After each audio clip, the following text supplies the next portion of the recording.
जय मिथिला टिंकू झा। देखियो किसान जे सूखा आहार पर चल रहा है और वो कादो करवा रहा है। आ देखियो कि पक्षी बकुला के वो अपन भोजन के तलाश में ट्रैक्टर के पीछे पीछे पीछे पीछे देखियो कते खूबसूरत है। देखियो बकुला सब वो पछे पछे पछे पछे पछे पछे दौड़ल दौड़ल दौड़ल दौड़ल चल रहा है।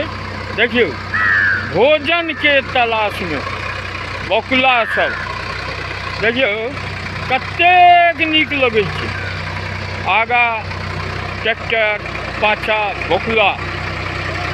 देखियो भोजन के तलाश में कोनो चीज चाहे कौआ छै या कोनो चीज देखियो भोजन के तलाश में बकुला सब अपन जान जोखिम में डाल कर पेट के लेल देखियो। जय मिथिला।